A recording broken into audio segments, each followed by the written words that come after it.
Serial तुमसे तुम तक में कहानी ने एक नया और भावनात्मक मोड़ ले लिया है।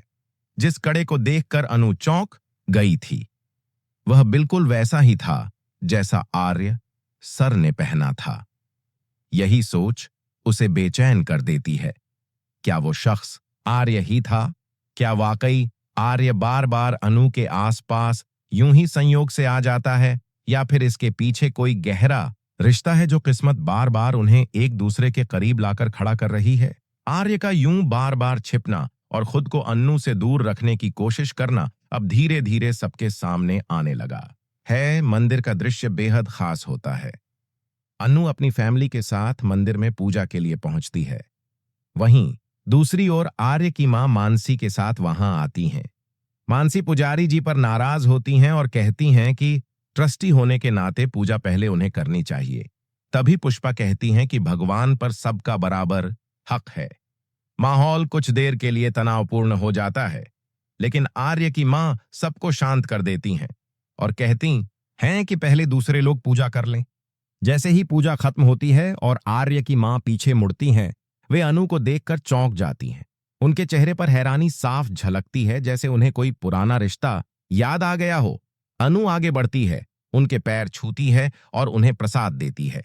आर्य की मां उसे आशीर्वाद देती हैं और मुस्कुराकर कहती हैं कि उनके यहां लड़कियां पैर नहीं छूती, लेकिन अनु की विनम्रता उन्हें भा जाती है।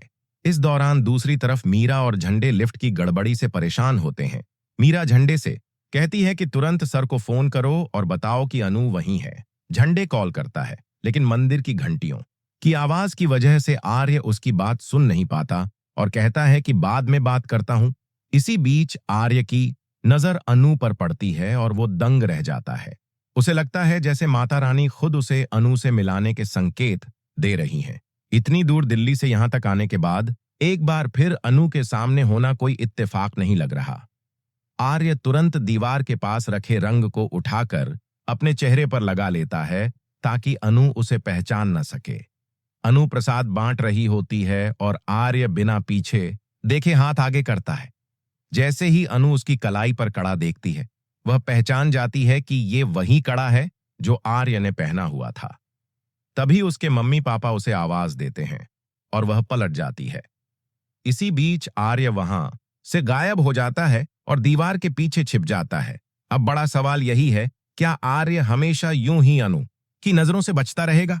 क्या वो कभी खुद से यह सवाल करेगा कि आखिर क्यों किस्मत बार बार उन्हें एक दूसरे के सामने खड़ा कर देती है? क्या वाकई अनु का प्यार सच्चा है? और अगर है, तो क्या आर्य भी अब खुद से झूठ बोलना बंद करेगा और सबके सामने कहेगा कि हाँ, उसे भी अनु से प्यार है? माता रानी के इस इशारे के बाद अब आर्य का दिल भी यही कह रहा है कि अनु सिर्फ उसके आज का हिस्सा नहीं, बल्कि उसके अतीत और भविष्य दोनों से जुड़ी है। अब बस इंतजार है उस पल का, जब आर्य अपने दिल की आवाज सुनेगा और अनु से कहेगा, हाँ अनु, मैं तुमसे प्यार करता हूं।